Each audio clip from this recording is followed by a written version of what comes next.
Ecuador será la segunda economía de la región más golpeada luego de Venezuela por la crisis del coronavirus. La entrevista a la carta, en diálogo directo con los protagonistas de los hechos.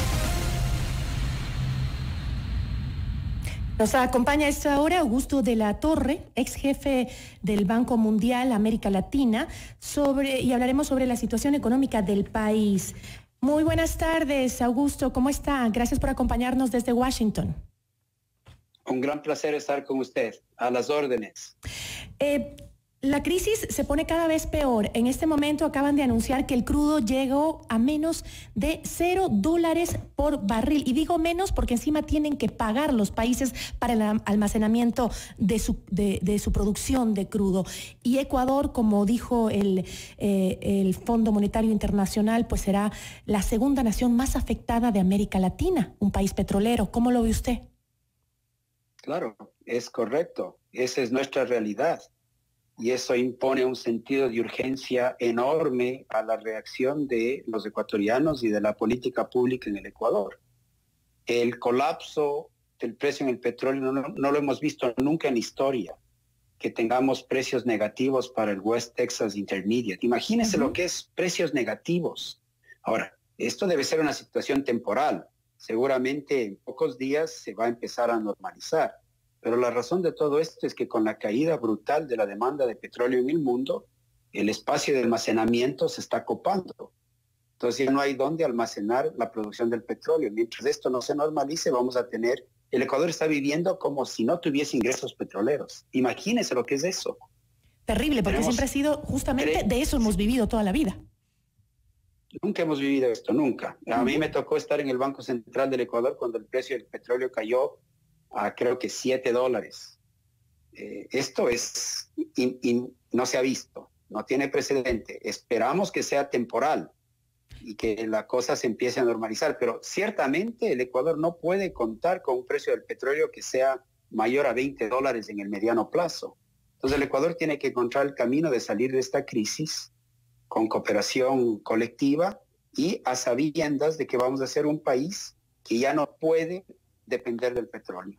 Y va a tener que hacer unos ajustes importantes para reconocer nuestra realidad económica, pero el costo de hacer esos ajustes será muchísimo mayor si el país se va por el camino de sálvese quien pueda, y será mucho menor si el país coopera y llegamos, digamos, a salvarnos los unos a los otros y cooperamos.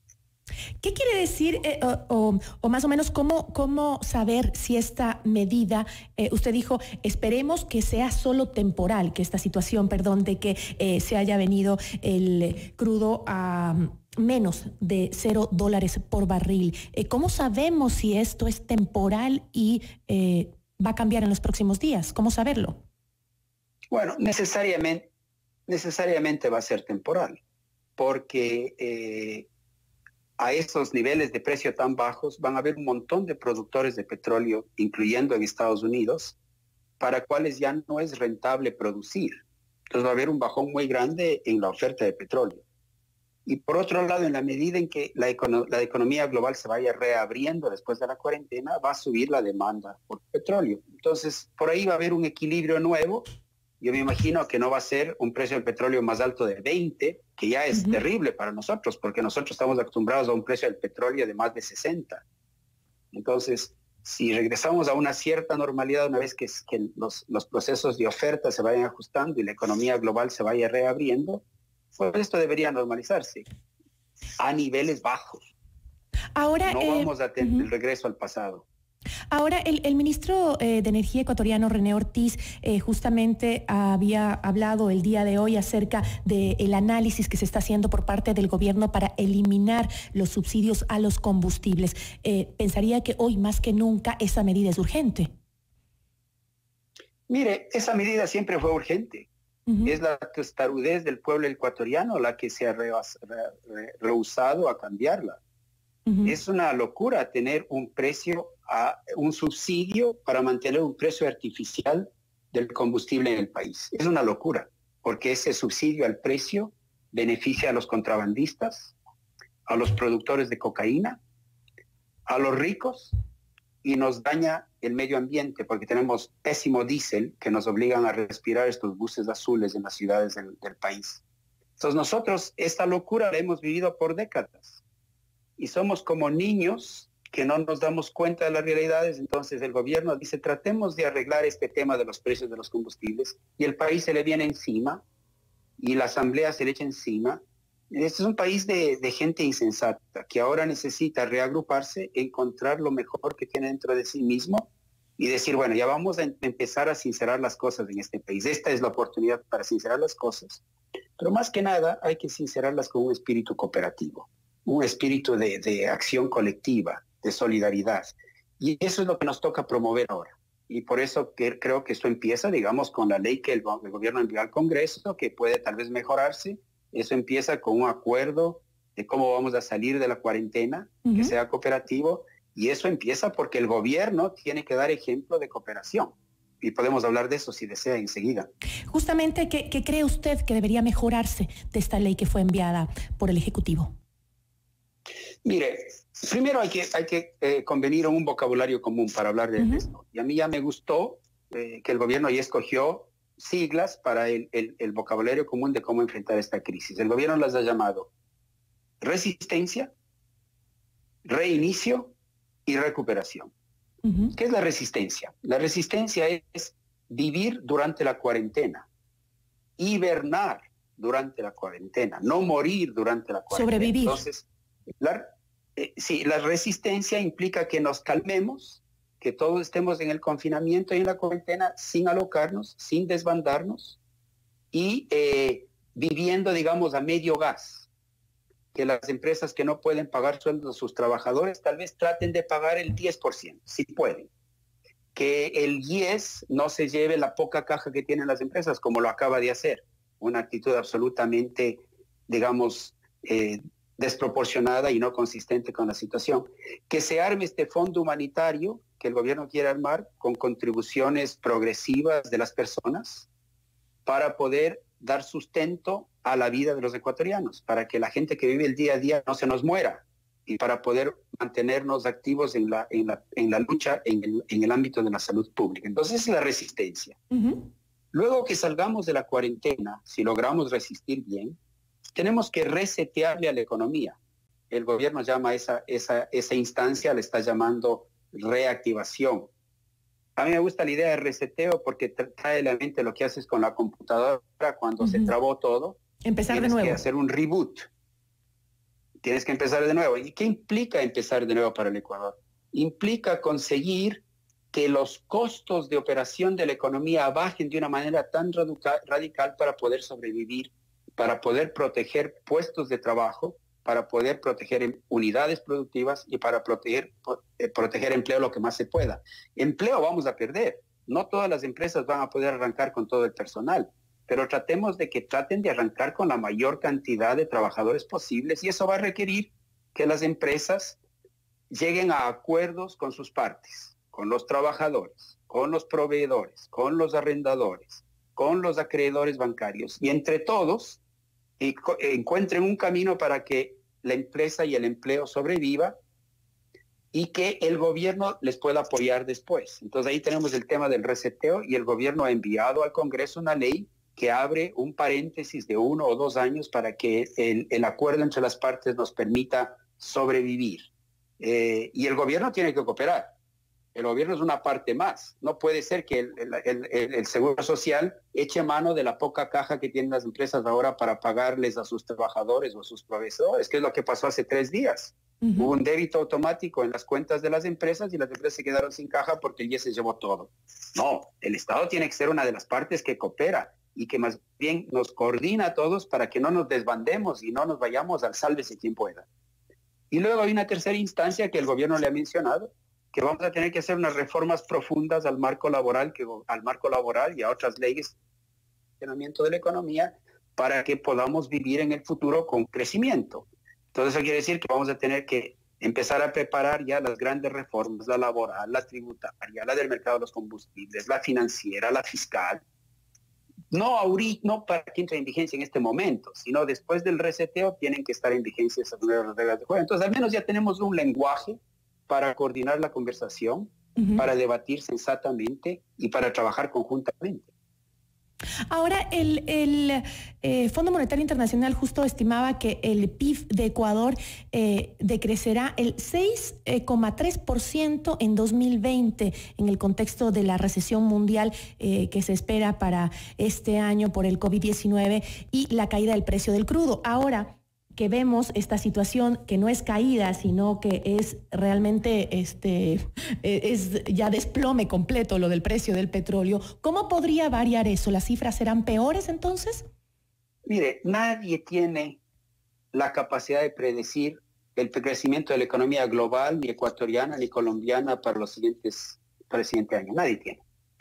Lo único que sabemos es que la caída de la actividad económica va a ser mayor mientras más débil la política de respuesta, de política pública de respuesta, que en nuestro país va a tener que estar basada mucho en la coordinación y en el salvémonos juntos, y va a depender mucho también de cuánta plata podamos conseguir de afuera. Como somos un país dolarizado, nuestra capacidad de producir dólares no existe y necesitamos dólares de afuera. Entonces esto es un trabajo que el gobierno tiene que armar conjunta al mismo tiempo. Vigorosamente golpear todas las puertas de los multilaterales del Fondo Monetario para conseguir la mayor cantidad de financiamiento posible que en la medida en que entren dólares al país, es como que nos dan un respirador para poder seguir oxigenados. Por suerte, ya el Ministerio de Finanzas ha hecho gestiones para empezar a traer plata de afuera. Con el mismo principio, acordemos con las partes. Entonces ya está acordando con los acreedores y los tenedores de bonos que no nos cobren, que no vamos a pagar, que vamos a necesitar un periodo de gracia de 2 años. Ya ha conseguido que China acuerde un desembolso de $2.000 millones, que debería empezar a llegar en mayo. Ya está acordado que el Fondo Monetario desembolse tal vez $1.000 millones en unas 3 semanas o 2 semanas. Ya se conformó un acuerdo para un préstamo del Banco Mundial de $500 millones. Entonces, poco a poco, el oxígeno va a empezar a llegar. Entonces, mientras nos llegue el oxígeno, lo que más nos conviene es no asustarnos, no ir al pánico, no ir al sálvese quien pueda. ¿Aló? ¿Me escucha? Sí, le estamos escuchando. Y llegar, por tanto, a ver, creo que se cayó la señal. No, le estamos escuchando claramente. Economista, le estamos escuchando. Parece que tenemos... Discúlpeme. ¿Sí? Se nos cayó la señal, Le escuchábamos aquí perfecto. Le escuchábamos todo estuvo perfecto.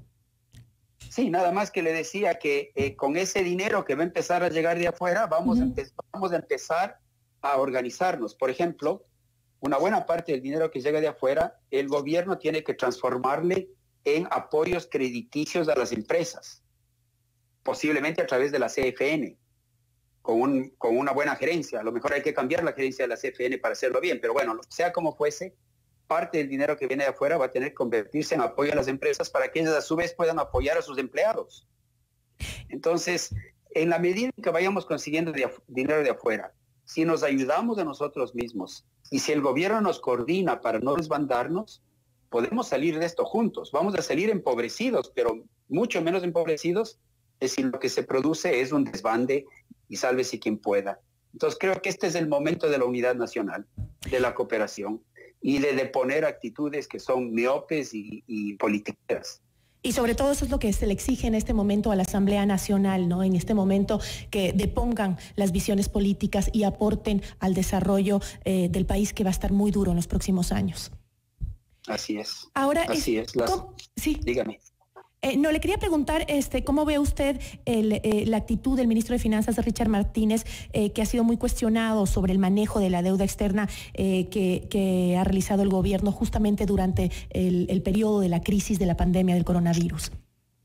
Mire, ese es un signo y una manifestación de lo polarizado innecesariamente que es el país.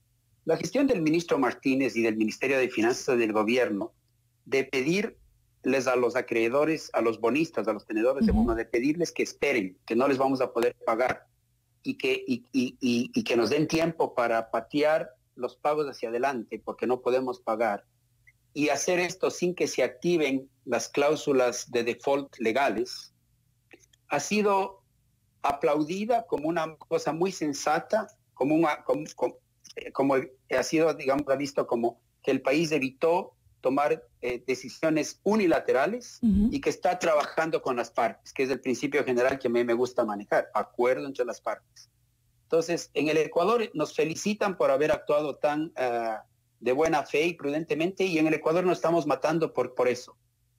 Yo no entiendo.